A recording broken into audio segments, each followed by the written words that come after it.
السلام عليكم ورحمة الله وبركاته.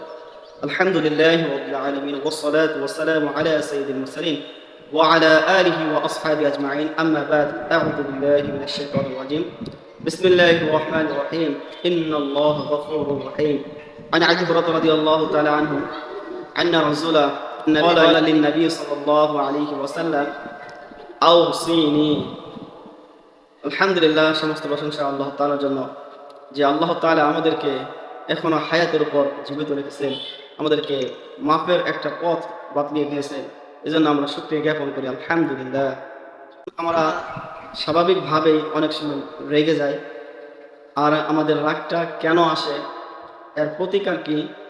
রাসূলুল্লাহ সাল্লাল্লাহু আলাইহি ওয়াসাল্লাম রাগকে নিয়ন্ত্রণে রাখার জন্য আমাদেরকে কি বলে গেছেন, আজকে আমরা এই সম্পর্কে জানবো ইনশাআল্লাহ। আমাদের এই রাগটা আসে দুই কারণে। একটা হচ্ছে শারীরিক অসুস্থতার কারণে অনেক সময় রাগ আসে, আরেকটা হচ্ছে রাত্রি জাগরণের কারণে। অর্থাৎ রাত্রি যদি আপনি জাগ্রত হন বেশি সময়, তাহলে আপনার খিটখিটে মেজাজ হয়ে যাবে, আপনার এমনিতেই রাগান্বিত হয়ে পড়বেন, অল্প কিছুতে আপনি রাগান্বিত হয়ে পড়বেন। এই জন্যই রাসূলুল্লাহ সাল্লাল্লাহু আলাইহি সাল্লাম এরকমভাবে এশার নামাজের আগে ঘুমানো অপছন্দ করতেন, এবং এশার নামাজের পর বাড়তি গল্পগুজব করাকে তিনি অপছন্দনীয় করতেন। অর্থাৎ এশার নামাজের পর গল্পগুজবে লিপ্ত না হয়ে অতি তাড়াতাড়ি ঘুমানোকে রাসূলুল্লাহ সাল্লাল্লাহু আলাইহি ওয়াসাল্লাম প্রাধান্য দিতেন, এবং আমাদেরকে উপদেশ তিনি দিয়ে গেছেন যে এশার নামাজের পর খুব দ্রুত ঘুমিয়ে পড়ো।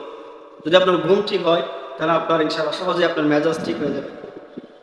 যেমন আবু হুরায়রা রাদিয়াল্লাহু তাআলা আনহু থেকে বর্ণিত, তিনি বলেন যে আন্না রাসূলা ক্বালা লিন নবী সাল্লাল্লাহু আলাইহি ওয়াসাল্লাম আওসিনি। হযরত আবু হুরায়রা রাদিয়াল্লাহু তাআলা আনহু থেকে বর্ণিত, তিনি বলেন, এক ব্যক্তি রাসূলুল্লাহ সাল্লাল্লাহু আলাইহি ওয়াসাল্লামের কাছে আসলেন এবং বললেন, ইয়া রাসূলুল্লাহ, আপনি আমাকে উপদেশ করুন, অর্থাৎ উপদেশ দিন। তখন রাসূলুল্লাহ সাল্লাল্লাহু আলাইহি ওয়াসাল্লাম বললেন, আওসিনি, তুমি রাগ করো না। সুবহানাল্লাহ। রাসূলুল্লাহ সাল্লাল্লাহু আলাইহি ওয়াসাল্লাম উপদেশ দিতেছেন সাহাবা রাদিয়াল্লাহু তাআলা আনহুম বলেছেন যে তুমি রাগ করো না। তাহলে এই রাগ অনেক ক্ষতির বিষয়। যদি এই রাগটা ক্ষতির বিষয় না হইতো, তাহলে রাসূলুল্লাহ সাল্লাল্লাহু আলাইহি ওয়াসাল্লাম অন্য বিষয়ে উপদেশ দিতেন। কারণ রাসূলুল্লাহ সাল্লাল্লাহু আলাইহি ওয়াসাল্লাম তো আগেই জানতেন যে রাগ মানুষের জন্য ক্ষতি। এই জন্যই রাসূলুল্লাহ সাল্লাল্লাহু আলাইহি ওয়াসাল্লাম তার সাহাবাকে বললেন যে আওসিনি, তুমি কখনো রাগ করো না। তখন সেই সাহাবা বলতেছেন, ক্বালা লা তাগদাব, হে আল্লাহর রাসূল, আমি কি রাগ করবো না? সাহাবা বলতেছেন, বারবার রাসূলুল্লাহকে জিগাইতে শুরু করলাম, ইয়া রাসূলুল্লাহ তাকাদ্দারা মিরারা, আমি বারবার রাসূলুল্লাহ সাল্লাল্লাহু আলাইহি ওয়াসাল্লামকে জিগাইলাম, ইয়া রাসূলুল্লাহ, আসলে কি আমি রাগ করবো না? তিনি বললেন, লা তাগদাব, যে আসলে তুমি রাগ করো না। সুবহানাল্লাহ। দেখুন, রাসূলুল্লাহ সাল্লাল্লাহু আলাইহি ওয়াসাল্লামকে রাগকে নিয়ন্ত্রণ রাখার জন্য বলেছেন সাহাবা রাদিয়াল্লাহু তাআলা আনহু। যখন আমাদের রাগ আসে, তখন আমাদের করণীয় কি?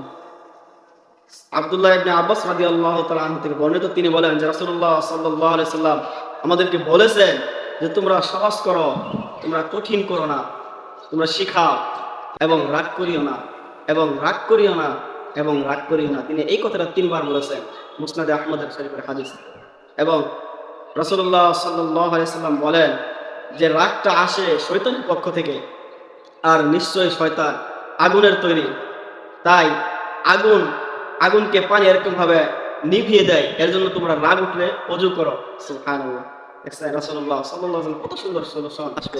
তিনি রাসূলুল্লাহ সাল্লাল্লাহু আলাইহি ওয়াসাল্লাম আরো বলেন, যখন তোমাদের কারো রাগ উঠে, সে যদি দাঁড়ানো অবস্থা থাকে, সে যেন বসে পড়ে, আর এতেও তার রাগ না কমে, তাহলে সে যেন এরকম ভাবে মাটিতে গড়াগড়ি করে। সুবহানাল্লাহ।